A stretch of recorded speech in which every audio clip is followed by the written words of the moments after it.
now, in an awkward bid, now that I have gained your attention with that unprovoked assault on your eyes, I will begin my talk. So good morning, everybody. I could really begin with all the formal introductions, what I'm going to talk about, etc., etc. But instead, I'm going to do what any reasonable person in my position ought to do. Make someone else uncomfortable in front of a large audience.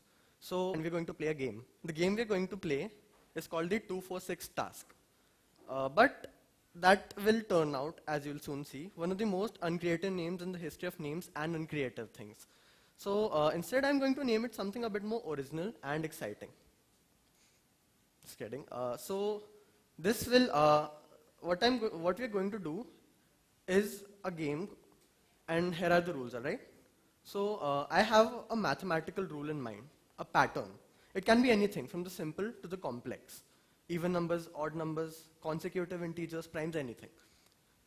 And I'll give here one triplet to get started, which follows this rule I have in mind. So three numbers which follow this pattern are 2, 4, and 6. So now you can ask me such numbers, and I'll tell you whether they follow the rule or not, truthfully. Okay? So just give me three numbers. Like, do you see a pattern in this? 2, 4, and 6. Don't tell me what that pattern is. Confirm. Let's say after 2, 4, 6, 6, 8, 10. Yes, that follows the rule. Yeah, you're catching. Anyone on. else? 8, 10, 12. Yes, that also follows the rule. Yeah. Any ascending numbers? We'll see about that. So, like, what would you like to answer? What do you think the pattern is? I wouldn't say ascending numbers. I would say maybe you leave 2 numbers. All right, so and like then even numbers or yeah. like adding 2 every time? Is that what you're saying? I guess so. All right, so thank you for answering. Thank you for playing. So the answer was that we add 2 each time, n plus 2, n plus 4. So let's see whether it is true or not. The answer is any 3 integers in ascending order, which was also coincidentally what Kalpit, one of my friends, said. So let me try and explain what just happened here, all right? When you see 2, 4, and 6, second grade kicks in. 2, 4, and 6, wait, those are even numbers. Could it be even numbers? That's the thought process that goes.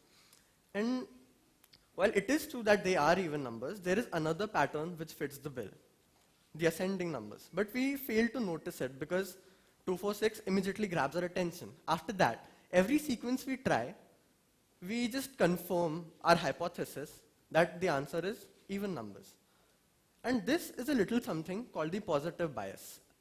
And it is one of the hundreds of cognitive biases I was able to find in a midnight frantic scamper through Wikipedia. I'm sorry, but yeah, that is true.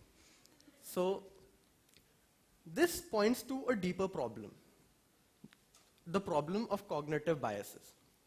We all have our own perspectives. We view the world in our own ways. We all wear our different spectacles when we view the world. But sometimes the thing that we all have in common is that these spectacles, these perspectives, they can sometimes blur our vision. They make us see the world not as it is, but as we think it is. And with every passing day, the divergence between the two grows wider and wider. But enough of this philosophy. We're all interesting people here. We'll talk about interesting stuff. We'll talk about stuff pertinent to daily life. So why don't we talk about deadlines maybe? So all of us have seen this picture once before, at least. The Sydney Opera House, considered a wonderful piece of architecture and renowned all over the world. But not all of us will be aware of its illustrious history. The work on it began in 1959, I'm sorry. And it was estimated that at all costs, in any case, worst case scenario, the work would be completed by 1963 for a sum of $7 billion in real terms, adjusting for inflation. But 1963 came and went. 1964 came and went. 65, 66, 67, all came and went, and it was in 1973 that this building was as we see it now. And it took 113 billion US dollars extra, a 1,500% budget overrun. I think this can be epitomized by a quote attributed to one of my very favorite authors, Douglas Adams. He used to say, "I love deadlines. I like the whooshing sound they make as they fly by." So I think that will be painfully true for the constructors of the Opera House. A vast majority of the teenagers here who just forgot their math homework, and sometimes even me. And this is a little something called the planning fallacy. And it refers to our tendency to underestimate the amount of time and resources it will take to complete a given task. And some believe it is because we are all optimists at heart.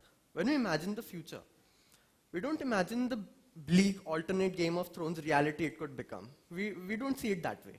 What we see it as is the sea of chocolate, the unicorns, the butterflies, and the everlasting dance. We imagine the best case scenario. But is real life always so kind? Even a little bit so kind? No. So, let's talk about the third thing. I see a vast majority of the audience today are teenagers, and I'm sure we are all aware, we have all felt at some point the struggle between the need to conform and the need to be a unique individual. And that too can sometimes lead to a contradiction in the way we think, the bandwagon effect. When one person likes Real Madrid, as one of my friends in 8th grade with the spiky hair and the cool looks used to say, Real Madrid, such an awesome team. Ronaldo, such an awesome player. And when these kind of opinions, once they begin floundering, they increase. People hear about Real Madrid, and without any evidence, just on the word of mouth, they begin believing Real Madrid is a great team. Okay, maybe I can make this point a little bit more eloquently, right? How many of you here have watched Friends, the TV show? Great. And most of you would think it is a great show, yes? How many of you think that? Raise your hands again. So now you might see that the number of people who raise their hands for when they think that Friends is a great show was larger than the people who watch the show. And so this is what it is. 8 out of 10 people, I'm willing to lay a wager to anyone, 8 out of 10 people would have, only those have watched the show. Pause, just a second. The reason I say this, as some of you might be wondering, is that if you don't agree, or if you think, well, that guy just made that up, you will think you're one of the 2 people. Now play again. So, the point is this. We take other people's opinions into account, whether or not we think they're true or not. We vastly underestimate how much time it will take to complete our maths homework or our projects. We are biased. We all have our own perspectives. We all are wearing 7 billion blurred lenses all over the world, inside this auditorium, outside it. And that can lead to a unique culture, a culture pervaded by thoughts which are not entirely rational. And that can sometimes lead to problems. Now, I'm not insinuating in any way that we need to be like computers. We need to be completely rational, emotionless, like Spock from Star Trek. But I don't think that having flaws in our thought processes is also an ideal situation. We need to strike a balance. We need to stay human and not be computers. But we also need to be more careful in the way we think. So, in conclusion, yes, this was a short speech. In conclusion, what I'm trying to say is that we don't need 7 similarly cool people. And we certainly don't need 6 people trying to emulate the one cool person they all admire. We need 7 different people liking different things, having different thoughts. And these cognitive biases can sometimes be a threat to that. So, I'm also a huge believer in the saying, optimize everything. And this also stands in the way of that. So, in conclusion, all I'd like to say is that we need to take the fundamental initial step. We need to understand that we might be thinking wrong. Let me just end by another example. Suppose there was a puddle of water here. Now, a few hours from now, when the janitor comes and cleans that imaginary mess up, he thinks, wait, what just happened here? Did the ceiling leak? Did someone cry tears of joy because Pokemon Go is such an awesome game? Or did someone deliberately pour imaginary water to prove an arbitrary point? He couldn't be sure. Maybe only one of them is true. Maybe two of them are true. Maybe all three of them are true. He doesn't know. Unless he proves to himself that it is the arbitrary point, which is the true scenario, unless he proves to himself that it was the true scenario which happened, and he knows that no one cried and the ceiling didn't leak, he can't say anything about whether any part of that is true.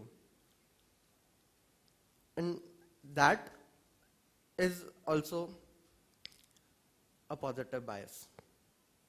So these things like these, you must have all looked at newspapers, studies which say coffee increases your lifespan, and the next day coffee has been linked with an increase in death rate. Positive bias. Scientists are tweaking the variables to fit their hypotheses. And in this way, false information and false beliefs propagate, and that is not a desirable outcome. So I think, in the end, all we need to realize is that sometimes our brains don't work like a computer. We need to think the optimum way, and the most initial step we can take is to just understand, just to realize the possibility that we might be flawed.